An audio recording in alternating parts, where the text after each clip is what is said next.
Bonjour à tous et à tous, j'espère que vous allez bien. On se retrouve aujourd'hui au Carnaval de Nice. C'est le plus grand carnaval de France, c'est un des plus connus au monde. Comme vous le voyez, j'ai ramené le soleil de Paris, désolé les Niçois. Le thème, c'est les trésors du monde. J'ai le roi et la reine qui m'escortent. Je vais vous faire vivre le Carnaval de Nice depuis l'intérieur, côté police. On va aller voir le centre de supervision urbain. On va aller voir les maîtres chiens, les CRS sur les toits. Vous allez voir, ça va être super. Suivez-moi. On retrouve Christelle. Christelle, bonjour. Bonjour. Vous êtes la chef de l'unité canine de Nice. C'est ça. Comment vous travaillez ici avec tous les chars?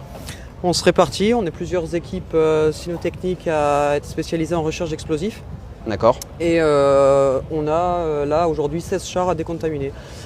On va se répartir le nombre au niveau des maîtres chiens. Et après, on attaque. Vous êtes combien? On est 5 équipes. Avec autant de chiens du coup? Avec 5 chiens. Ok. Voilà. Comment sont entraînés les chiens? Les par chiens, rapport à la détection d'explosifs, du coup, c'est ça? C'est de la mémorisation en fait d'odeurs. On lui a fait retenir toutes les odeurs qui nous intéressaient, que ce soit des explosifs civils, militaires ou artisanaux maintenant.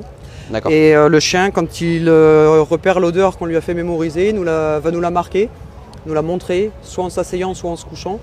Et de là, nous, on comprend qu'il y a de l'explosif et on lui donne sa récompense. En fait, c'est une association d'idées. Ils sont entraînés combien de temps, les chiens, à ça? Tous les jours. Tous les jours? Tous les jours, il y a l'entraînement physique, le foncier, l'entraînement sur les produits, l'entraînement sur l'agility, l'entraînement pour que le chien soit capable d'évoluer sur un site comme celui-ci au milieu d'une foule, qu'il n'y ait aucune agressivité qui soit déclenchée, puisqu'ils ne sont pas là pour ça. Ils sont vraiment eux que dans le domaine de la recherche. Ok, on peut faire un petit essai? Allez. Ah si. On cherche. Allez hop. On cherche. Il y a des points spécifiques à chercher sur le char? Ça va être le tour, globalement. Ne jamais s'imaginer qu'il y a une logique. On ne doit pas présumer d'une cache possible. Le chien doit passer vraiment partout. D'accord. On cherche. Là. Vous avez une plage horaire à respecter pour la détection d'explosifs? On anticipe par rapport au nombre de chars que vous avez? Au nombre de chars et surtout à l'organisateur. D'accord. Oui, parce que tout est millimétré, je suppose. C'est ça. Allez hop. Allez. On cherche. En bas. Là. Derrière. Là. Tiens. Vous avez plusieurs moments de détection dans la journée avant que le défilé se fasse? Non, on aura ce soir pour le prochain corso. Allez hop. On cherche.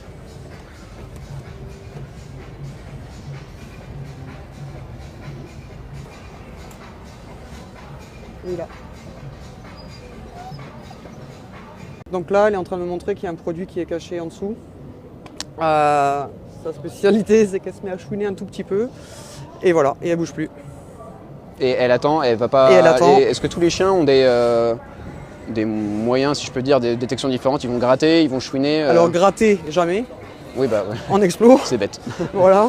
Non, c'est pas bête. Il y a d'autres spécialités, oui, ça peut gratter de mordre, même si maintenant on fait tout pour que les chiens ne grattent plus jamais. Là, elle est en bout de gueule. Ouais.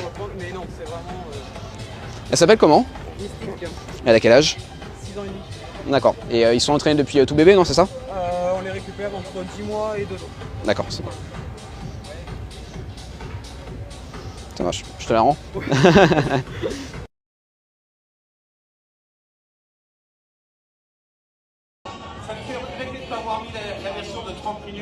Les spectateurs, comme vous le voyez, ils sont en place. Les danseurs aussi. Moi, je vais prendre de la hauteur avec les CRS.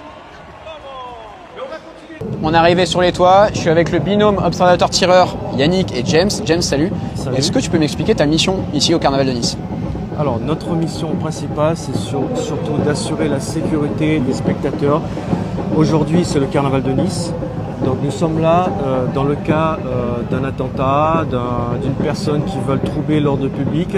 Et nous sommes surtout là pour faire de l'observation, c'est-à-dire informer ma station directrice, mes collègues qui sont au sol, qui assurent la sécurité, annoncer chaque mouvement de tout individu suspect. Et ça peut venir de ma station directrice comme ça peut venir de nous, binôme observateur-tireur. De vous. Donc nous devons signaler tout fait suspect, que ce soit sur les toitures, au sol, dans l'air et au niveau des fenêtres. Donc nous devons tout désigner avec précision. Nous sommes là au cas où il y a eu un danger réel. D'où le fait d'être en point haut, vous avez une vue totalement complète sur le carnaval. C'est pareil, je suppose que comme le dispositif est énorme, vous n'êtes pas le seul binôme à être sur le dispo là.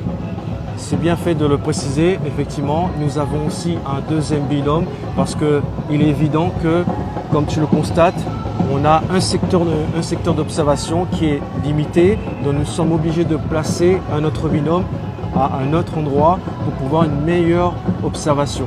Donc dans le cas où si ça se passe ici ou bord de mer. Au niveau du matos, vous avez l'observateur a des jumelles et le tireur a une arme longue précision. Tout à fait. Nous sommes dotés d'un fusil de précision Tikka qui tire du 7,62. Nous avons aussi un HK G36 qui tire du 5,56.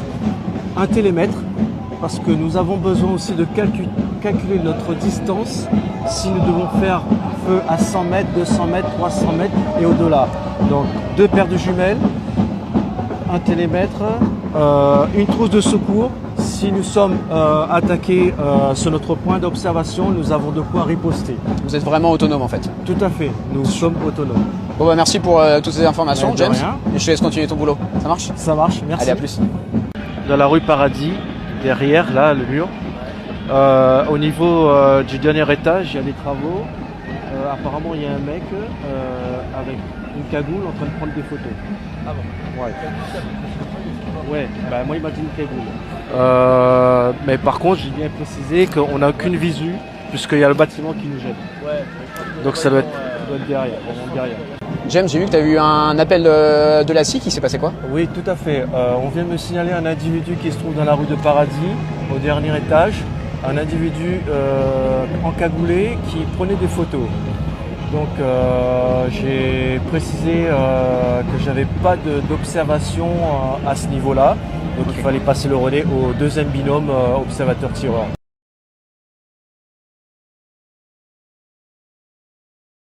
Je suis maintenant avec le capitaine Tartaglio. Capitaine, bonjour. Bonjour. On est ici sur la dernière zone de sécurité. Comment se fait le filtrage? Surtout ici, on est vraiment proche du carnaval. Oui, absolument. Donc, en fait, le filtrage stricto sensu est effectué par des agents de sécurité.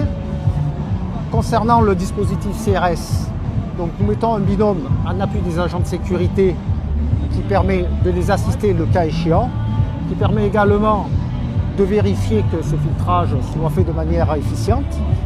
Ensuite, sur l'extérieur, à l'arrivée des files d'attente et de la foule, nous avons 2 binômes qui sécurisent l'ensemble de cette foule qui, elle, n'a pas été filtrée. Comme le binôme CRS qui est derrière, Voilà. il y en a toujours un avec une arme longue aussi? Absolument, voilà. Sur chaque binôme, nous avons toujours un fonctionnaire qui nous dit d'une arme longue pour pouvoir reparer à toute éventualité. Ce binôme que vous voyez ici se positionne derrière les portiques. Au moment de l'entrée des spectateurs et du filtrage, ils appuient et ils assistent, le cas échéant, les agents de sécurité.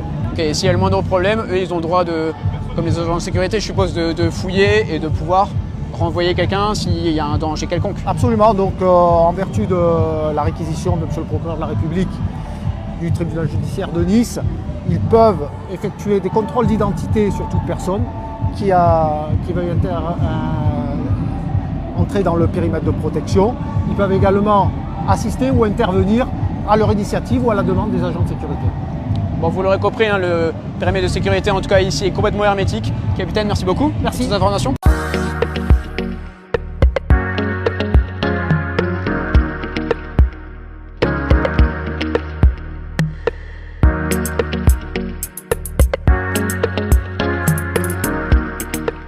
On se retrouve ici au centre de supervision urbain. Je ne peux pas vous montrer les salles pour une question évidente de sécurité. On a le poste radio derrière moi. Sur la droite, on a le poste de vidéosurveillance. On se retrouve au poste de commandement. Je ne peux pas parler très fort. Vous voyez, tout le monde est en train de s'organiser. Comme je vous ai dit, il y a la police nationale, la police municipale, la gendarmerie, les ASVP et les organisateurs de la sécurité travaillent tous ensemble pour la sécurité des festivaliers. Ok. Pour votre info, monsieur, on avait 2 plots manquants sur Guilmer. Ouais. On a récupéré un plot sur Sacha-Guilmer. J'ai retrouvé James sur les toits. James, est-ce que tu peux nous faire un petit débrief de ce qui s'est passé tout à l'heure par rapport à la personne qui était cagoulée? Alors oui, justement, par rapport à cette personne, signalé par ma hiérarchie encagoulée qui prenait des photos. Ouais. Donc, comme je l'ai précisé tout à l'heure, j'avais pas une bonne observation par rapport à mon point. Donc, j'ai passé le relais à l'autre binôme qui était mieux positionné que moi. Et donc, ils ont fait le nécessaire justement pour mettre en évidence s'il y avait un danger ou pas.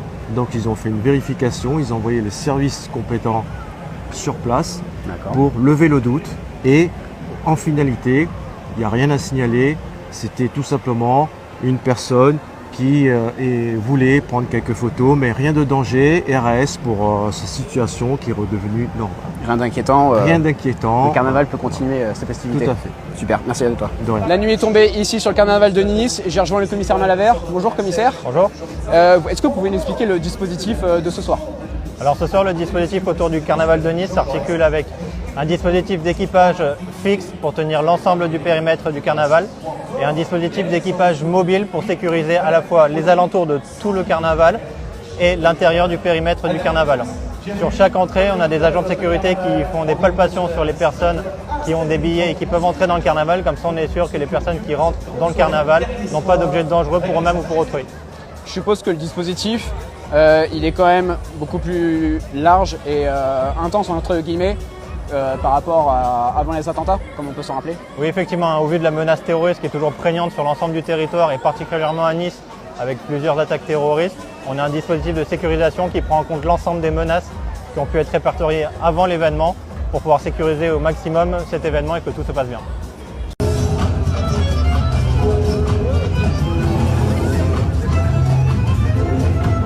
Comme vous pouvez le voir, le corset illuminé a bien commencé. Corentin, salut. Salut. C'est quoi ta mission exacte en ce moment là? Alors la mission là ce soir c'est de sécuriser la population, les touristes, pouvoir assister les urbains, ainsi que la sécurité privée lors du filtrage et que tout se passe dans la bonne humeur. Pour l'instant tout va bien? Tout va bien, c'est bon enfant. Ah, faut que ça dure alors, ça marche. Merci.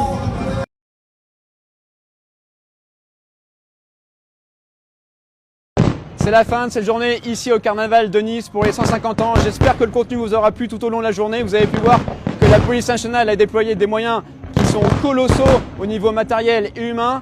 Quant à moi, je vais finir sur Fedar TV si vous me permettez. Je vais me retourner pour le regarder. Je vous dis à très bientôt pour du nouveau contenu. Ciao, ciao.